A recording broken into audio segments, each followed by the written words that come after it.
The reluctant welcome. The autumn leaves scattered across the porch as Ethan Wells opened his front door with obvious reluctance. His steel blue eyes, once warm and inviting according to old photographs, now assessed the woman before him with practiced detachment. "You must be Miss Castillo," he said, his voice as crisp as the October air. "You're late." Lily Castillo adjusted the strap of her worn messenger bag and offered a smile that didn't waver under his scrutiny. "Actually, I'm 15 minutes early. The directions to your house were a bit challenging." Ethan checked his watch and frowned. She was right. "My apologies," he muttered, stepping aside to let her in. "My sister-in-law insists I need help with Zoe. I disagree, but she's persistent." The house was beautiful. High ceilings, large windows overlooking a private lake, tasteful furniture, but it felt empty somehow, as if the soul had been carefully extracted from its rooms. Family photos lined the hallway, most featuring a smiling woman with laughing eyes, who Lily assumed was Zoe's mother. "Your home is lovely," Lily said, following him into a sunlit kitchen. "Rebecca designed it," Ethan replied curtly. "My wife." The past tense hung between them, heavy and unaddressed. "I should meet Zoe," Lily suggested gently. Ethan nodded, leading her upstairs to a bedroom door decorated with hand-painted butterflies. He knocked softly. "Zoe, there's someone here to meet you." Inside, a small girl sat cross-legged on a window seat, absorbed in drawing. She didn't look up. "She doesn't speak," Ethan explained quietly. "Not since the accident. 18 months now." Lily nodded, understanding etched in her expression. She approached slowly and sat on the floor near Zoe, not too close. "Hello, Zoe. I'm Lily," she said warmly. "That's a beautiful drawing. May I watch you work?" The child glanced up briefly, her eyes, identical to her father's, assessing Lily with surprising intensity before returning to her artwork. "She communicates through her drawings," Ethan explained. "The therapist says it's her way of processing." Lily noticed the drawing showed a house with 3 stick figures, one small, 2 large, standing outside. "And what do you do, Mr. Wells, besides worry about your daughter?" A flicker of surprise crossed his features. "I'm an architect. I work mostly from home now, and before that, I traveled. Designed buildings around the world." His voice softened almost imperceptibly. "Rebecca and Zoe would come with me sometimes." Lily nodded, noticing how he flinched slightly at mentioning his wife's name. She turned her attention back to Zoe, who was now drawing what appeared to be musical notes around the figures. "Do you like music, Zoe?" Lily asked. When the girl didn't respond, Lily began to hum softly, a lullaby her grandmother had taught her. To Ethan's visible surprise, Zoe's crayon paused mid-stroke. She didn't look up, but she was listening. "Miss Castillo, Lily, please." "Lily," he corrected. "The position involves long hours. I have meetings, deadlines. Zoe needs consistency, routine." "I understand," Lily replied, still watching Zoe. "And what does she need from you, Mr. Wells?" Their eyes met across the room, and for a moment the careful mask he wore slipped, revealing raw grief beneath. "I'll show you the rest of the house," he said instead of answering, already retreating behind his walls. As they left the room, Lily glanced back to see Zoe watching them, her small face unreadable. The child had added another detail to her drawing. The smallest figure now held what looked like a flute or recorder. Lily smiled. It was a start. Melodies of trust. 3 weeks had passed since Lily arrived, bringing subtle changes to the Wells household. Small touches appeared, wild flowers in mason jars, the scent of cinnamon from morning oatmeal, and most significantly, music that drifted through previously silent rooms. Ethan paused in the doorway of the sunroom, watching as Lily sat with Zoe at the dusty piano that hadn't been touched since Rebecca died. Lily's fingers moved gracefully over the keys, playing a simple melody while Zoe watched, transfixed. "This was your mother's favorite," Lily explained softly to Zoe. "Your dad told me she used to play for you." Ethan hadn't told her that, not directly. She must have pieced it together from the sheet music still resting on the stand, Rebecca's handwriting marking the margins. When Lily glanced up and noticed him, she didn't stop playing. "Join us?" Against his better judgment, he did, settling into an armchair nearby. "Where did you learn to play?" "My grandmother taught me." Music was her language when words failed her. Lily guided Zoe's small hand to the keys. "Sometimes our feelings are too big for words, aren't they, Zoe?" The child pressed a single key, the note hanging in the air between them. Later that evening, after Zoe was asleep, Ethan found Lily on the porch swing, wrapped in a cardigan against the autumn chill. "She responded to you today," he said, offering her a mug of tea. Lily accepted it with a grateful smile. "Music reaches places words can't." "Rebecca would have liked you," Ethan said suddenly, surprising himself. "Tell me about her?" The question was gentle, without demand. Ethan hesitated, then sat beside her on the swing.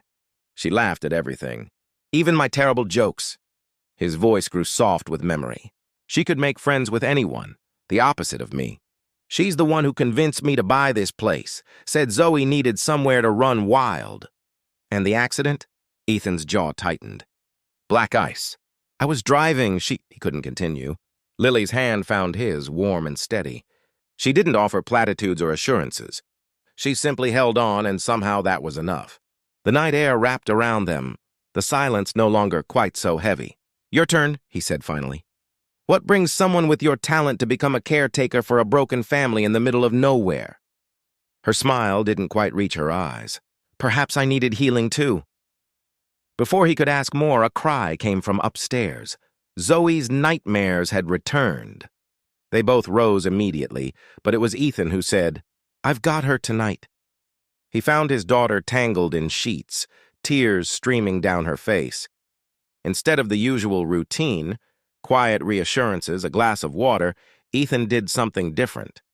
He hummed the melody Lily had played earlier, awkward and off-key, but recognizable. Zoe's crying slowed, her wide eyes fixed on him in surprise. "Your mom would have done it better," he whispered, stroking her hair.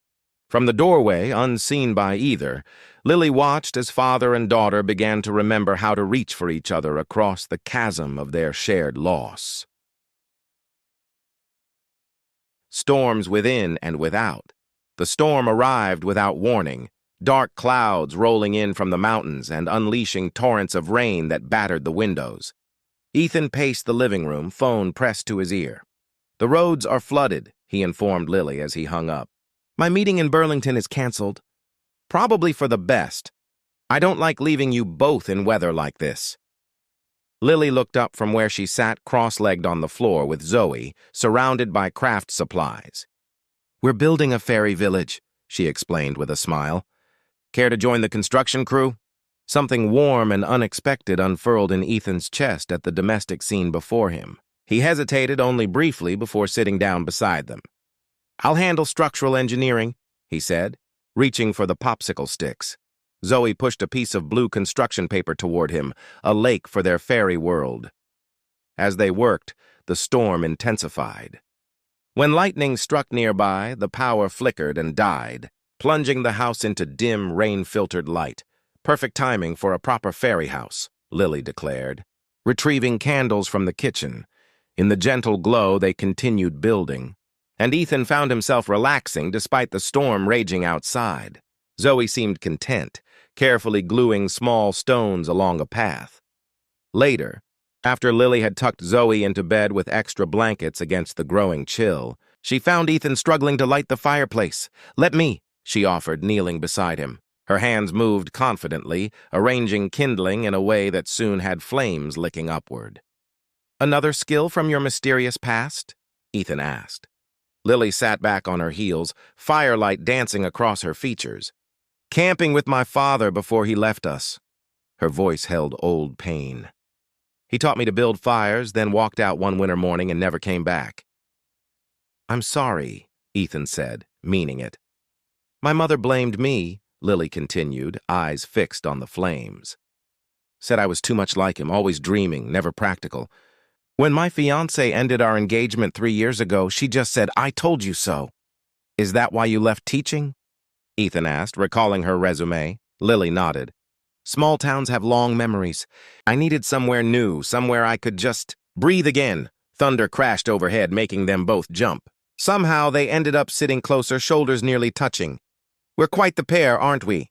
Ethan said softly. Both running from something. I'm not running anymore, Lily replied, turning to face him. That's the difference. The challenge in her words hung between them, and for a moment, Ethan thought he might bridge the final distance between them. Instead, another crash of thunder sent the house into darkness as the fire dimmed to embers. A small cry from upstairs broke the moment. Zoe, they said in unison. They found her huddled beneath her blankets, trembling. Without hesitation, Ethan gathered his daughter into his arms, while Lily wrapped a quilt around them both. We're here, Ethan whispered. We're both here. In the darkness, as the storm raged around their sanctuary, Zoe's small hand reached out, grasping both Lily's finger and her father's shirt, connecting them in a fragile, perfect triangle of need and comfort. Part 4. Fragile Departures. The morning after the storm dawned clear and cold, the world washed clean. Lily found Ethan in his study, surrounded by blueprints, his face tight with concentration. Coffee? She offered, placing a mug on his desk. He looked up, circles under his eyes suggesting he hadn't slept. Thank you. After a pause, he added, About last night? You don't need to say anything, Lily interrupted gently. I think I do. Ethan stood, running a hand through his disheveled hair. You and Zoe, you're getting too close. The words struck like physical blows. Too close? I hired you to help her, not to... He stopped, seeming to struggle with his words. She's getting attached. I'm getting attached, and that wasn't part of the arrangement. Arrangement? Lily repeated, her voice barely audible. Is that what this is to you? Ethan turned away, staring out the window. My sister-in-law is coming next week. She wants to take Zoe for a visit. It might be good timing for you to take some personal time. You're asking me to leave? The mug in Lily's hand suddenly felt too heavy. Just temporarily, he said, not meeting her eyes. We need some distance to regain perspective. Perspective, Lily echoed, setting down the coffee with careful precision. I see. She walked to the door, then paused. What are you really afraid of, Ethan? That Zoe will be hurt when I eventually leave? Or that you might ask me to stay? Without waiting for an answer, she left, closing the door quietly behind her.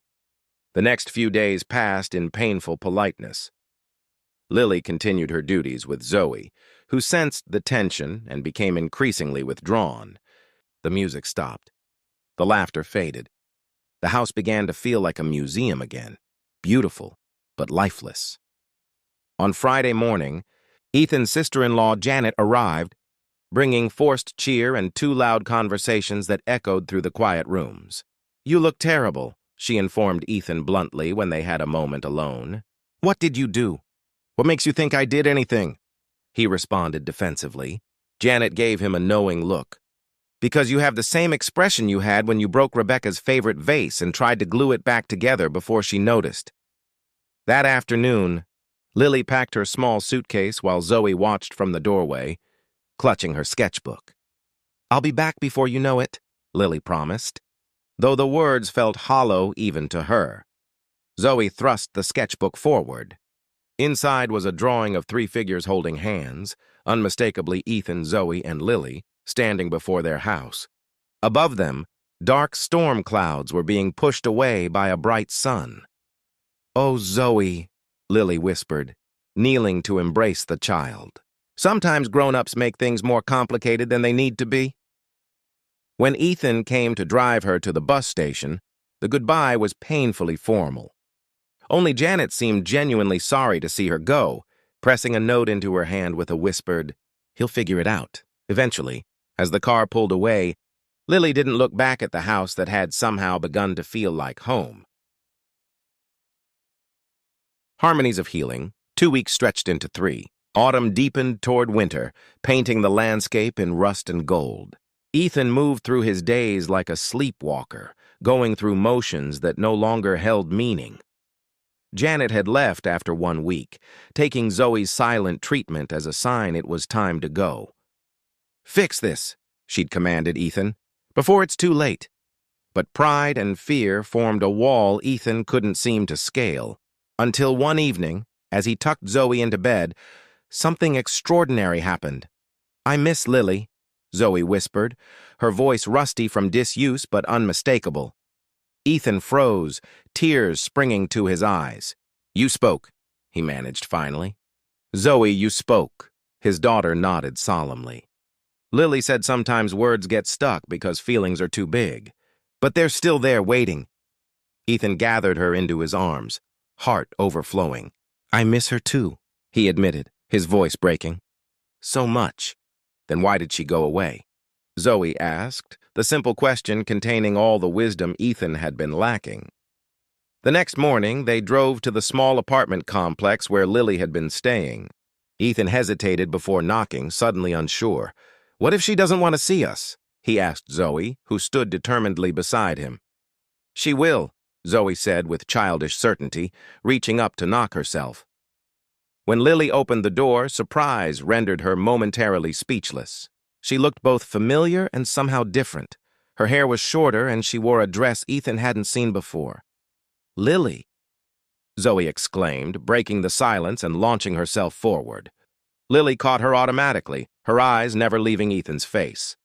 "You're talking," she said wonderingly to Zoe, then to Ethan. "She's talking." "She had something important to say," Ethan explained. "So do I, if you'll listen." Lily invited them in, her small apartment warm and already filled with touches that were unmistakably hers. Books stacked beside the sofa, a vase of wildflowers, sheet music open on a small keyboard. While Zoe explored with curious excitement, Ethan struggled to find the right words. "I was afraid," he began finally. "After Rebecca died, I built walls to protect what was left of my heart. Then you came along and somehow found all the cracks." Lily's expression softened. "Ethan, please let me finish," he said. "I convinced myself that loving again was a betrayal. That keeping you at arm's length was protecting Zoe from more loss. I was wrong on both counts. And now?" Lily asked quietly. "Now I know that the greatest betrayal would be refusing to live fully, to love again." He took her hands in his. "Rebecca would have wanted that for us, for all of us." "I can't replace her," Lily said, her eyes bright with unshed tears. "I would never want you to," Ethan assured her. "You've helped us remember how to be happy again, just by being yourself." From across the room, Zoe called out, "Lily, can we take you home now?" Lily laughed, the sound bright and hopeful. "What do you think, Ethan? Is that what you're asking?" Instead of answering with words, Ethan finally closed the distance between them, his kiss conveying everything he hadn't been brave enough to say until now. Later, as they drove back to the house by the lake, Zoe chattering happily from the back seat, Lily's hand found Ethan's. "I never thought I'd find home in a place where I was only meant to be passing through," she admitted. Ethan squeezed her hand, his heart fuller than he'd believed possible again. Sometimes the best journeys are the ones that bring us right back where we need to be. As they crested the hill, their house came into view, bathed in the golden light of late afternoon, no longer a shrine to what was lost, but a promise of what could still be found.